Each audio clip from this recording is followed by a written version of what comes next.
मित्रांनो, आपल्याला माहीत आहे की म्हाडा किंवा सिडकोच्या माध्यमातून वेगवेगळ्या लॉटरीज काढल्या जातात। त्याच्यामध्ये खाजगी विकासकांची घरे सुद्धा समाविष्ट केली जातात आणि ज्या ज्या ठिकाणी अशा प्रकारे खाजगी विकासकांची घरे काढली जातात त्या ठिकाणी अर्जदारांकडून भरभरून प्रतिसाद मिळताना आतापर्यंत दिसून आलेलं आहे।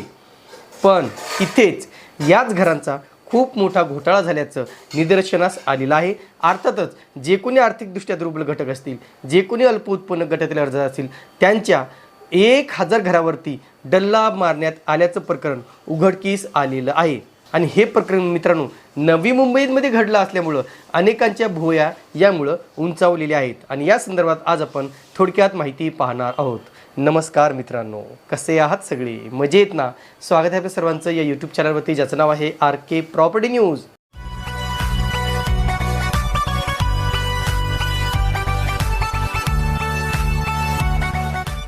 तर मित्रांनो, गरीब आर्थिकदृष्ट्या दुर्बल घटक किंवा अल्प उत्पन्न गटातील अर्जदारांना खाजगी विकासकांची घरे परवडत नाहीत आणि त्यांना ती घेता यावी यासाठी तत्कालीन राज्य सरकारने सन 2013 मध्ये एक कायदा पास केला आणि तो होता UDCPR, अर्थातच एकात्मिक विकास नियंत्रण नियमावली। आणि या नियमावली अंतर्गत ज्या ज्या महापालिका क्षेत्रामध्ये 10 लाख लोकसंख्या किंवा 10 लाखापेक्षा जास्त लोकसंख्या आहे अशा महानगरपालिकेच्या हद्दीत बिल्डरांकडून 4000 चौरस मीटर भूखंडावरती जर काम केलं जात असेल, बांधकाम केलं जात असेल, तर त्याच्यातील 20% घरे ही या आर्थिकदृष्ट्या दुर्बल घटक आणि अल्प उत्पन्न घटकासाठी राखीव ठेवण्याची तरतूद करण्यात आलेली आहे। आणि तेव्हापासून कुठेतरी आपल्याला माहीत आहे की 20%च्या माध्यमातून वेगवेगळ्या ठिकाणी अर्जदारांना घरे मिळत आहेत। आता मित्रांनो, अतिशय महत्त्वाची बाब आहे की हा जो कायदा जो काही होता त्याच्यानुसार अनेकदा म्हाडा किंवा सिडकोच्या माध्यमातून लॉटरीज काढण्यात आलेल्या आहेत। म्हणजे फक्त मुंबई नाही, मुंबई आहे, ठाणे, कोकण विभाग आहे, पुणे विभाग आहे, नाशिक विभाग आहे, छत्रपती संभाजीनगर किंवा नागपूर विभाग, या विभागामध्ये ही खाजगी विकासकांची घरे आतापर्यंत लॉटरीच्या माध्यमातून काढण्यात आलेली आहेत, किंबहुना अनेक ठिकाणी ही घरे वितरित करण्यात आलेली आहेत। पण मित्रांनो, आता मात्र कुठेतरी एक मोठा घोटाळा उघडकीस आलेला आहे आणि तो म्हणजे चक्क नवी मुंबईमध्ये उघडकीस आल्यामुळं अनेक जण याला राजकीय पटलावर घेऊन येण्याचा विचार करत आहेत। प्रकरण हे मित्रांनो की UDCPR अंतर्गत जे काही नियमावली होती त्याच्यामध्ये सन 2020 साली काही सुधारणा केल्याचं लक्षात आलेलं आहे आणि त्याच्या अंतर्गत त्या सुधारणांचा फायदा घेऊन बिल्डरांनी आतापर्यंत 1000 घरे ही लंपास केलेली आहेत, गायब केलेली आहेत, अक्षरशः त्याच्यावर डल्ला मारलेला आहे अशी एक बाब माहिती अधिकारातून उघडकीस आलेली आहे।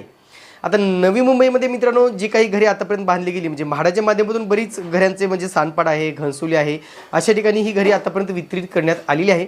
परंतु सानपाडा, घनसोली व्यतिरिक्त इतर कुठल्याच ठिकाणी ही घरे काढली गेली नाहीत। त्याच्यामागचं कारण काय आहे असा प्रश्न अनेकांना पडला असेल, कारण ज्या अर्थी घनसोलीमध्ये घरे येऊ शकतात, सानपाड्यात घरे येऊ शकतात, मग त्या अर्थी इतर ठिकाणी काय येऊ शकत नाहीत हाही प्रश्न अनेकांच्या मनात पडलेला असेल।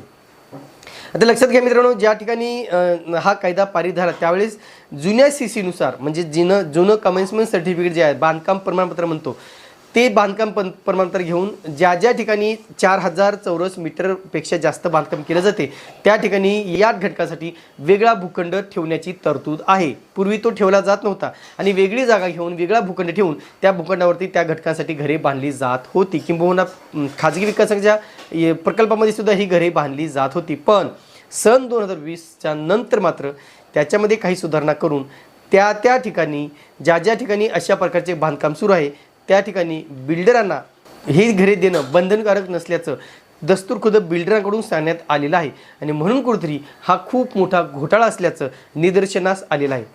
प्रकरण हे मित्रांनो की याबाबत प्रहार जनशक्ती जे नवी मुंबईचे अध्यक्ष आहे प्रवीण खेडेकर यांनी हा मुद्दा उचलून धरलेला आहे। यांनी माहिती अधिकारातून ही सगळी माहिती घेतलेली आहे आणि त्याच्यानुसार याच्यावरती प्रॉपरली कार्यवाही व्हावी अशी त्यांनी मागणी केलेली आहे।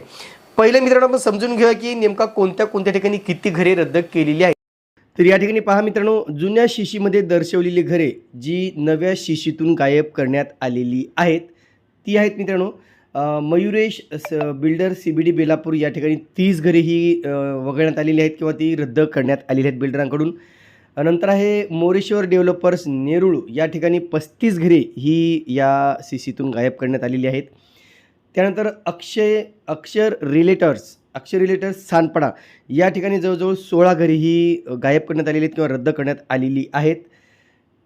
त्याच्यानंतर लखानी लखानी दिघा या ठिकाणी जवळजवळ 72 घरे उपलब्ध होती, ती सुद्धा या शिशीतून गायब करण्यात आलेली आहेत. आणि त्यानंतर पिरामल सनटेक एरोली या ठिकाणी सुद्धा जवळजवळ 28 घरे ही रद्द करण्यात आलेली आहेत. तर यानंतर मित्रांनो भूमिराज डेव्हलपर्स यांची 30 घरे आहेत, बालाजी यांची 200 घरे आहेत, विजन इन्फ्रा 200 घरे, रिजेन्सी 100 घरे, B&M बिल्डकॉन 30 घरे, त्याशिवाय थालिया गामी यांची 50 घरे, अशी एकूण 791 घरे म्हणजे 800 घरे जवळजवळ या ठिकाणी विकासकाकडून रद्द करण्यात आलेली आहेत.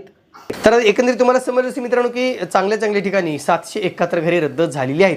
त्याशिवाय जो काही LNTचा प्रोजेक्ट आहे, जे काही सीवूड रेल्वे स्टेशन ज्या बिल्डरांनी डेव्हलप केलं किंवा जिथे डेव्हलपमेंट झालेली आहे त्या तेथील रहिवाशांच्या प्रकल्प जो काही रेसिडेन्शियल प्रोजेक्ट आहे त्या प्रोजेक्टमध्ये सुद्धा याच आर्थिकदृष्ट्या दुर्बल घटक आणि LIGसाठी घरे ठेवण्याची तरतूद होते, पण तिथे सुद्धा ही घरे लंपास केली असल्याची बाब उघडकीस आलेली आहे. तिथले नंबर्स कळाले नाही, पण साधारणतः ही संपूर्ण नवी मुंबईतील संख्या ही 1000च्या वर जाऊ शकते अशी कुठतरी माहिती मिळालेली आहे. महत्त्वाचं मित्रांनो हे प्रकरण फक्त नवी मुंबईत नाही, नाशिकमध्ये सुद्धा असं प्रकरण उघडकीस आलेलं आहे. नाशिकमध्ये सुद्धा जवळजवळ 1,500 ते 2,000 घरे ही बिल्डरांनी लंपास केलेली आहेत. आणि ही जी काही नवी मुंबईतली प्रकरणं आहेत मित्रांनो, त्या नवी मुंबईच्या प्रकरणामध्ये संबंधित महापालिकेने OC दिल्यामुळं ही घरे आता कुठेतरी बिल्डरांनी विकल्याचं उघडकीस आलेलं आहे.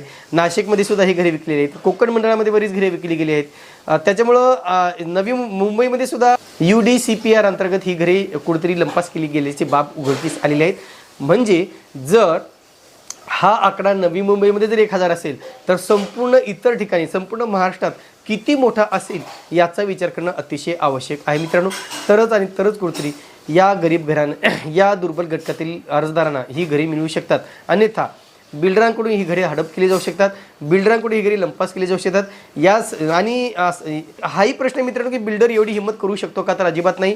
त्यासाठी महापालिकेचे कर्मचारी, राज्य शासनाचे कर्मचारी किंवा जो कोणी संबंधित अधिकारी असतील त्यांच्या सहयोगाशिवाय, त्यांच्या सपोर्टशिवाय हे करणं शक्य नाही आहे. आणि म्हणून प्रवीण खेडेकर यांनी मागणी केलेली आहे की संबंधित बिल्डरांवरती कारवाई व्हावी, जे कोणी याच्यात इन्क्लूड असतील त्या सगळ्याच घटकावरती कारवाई केली जावी अशी मागणीसुद्धा त्यांनी केलेली आहे. म्हणून आत्तापर्यंत आपण पाहिलं की म्हाडाची जी काही योजना आहे त्याच्यामध्ये फक्त मोजकीच बोटावर मोजण्या इतकीच घरे या लॉटरीत उपलब्ध केली गेली होती, ज्या अर्थी इथे 2-2 हजार घरे उपलब्ध करणं गरजेचं होतं.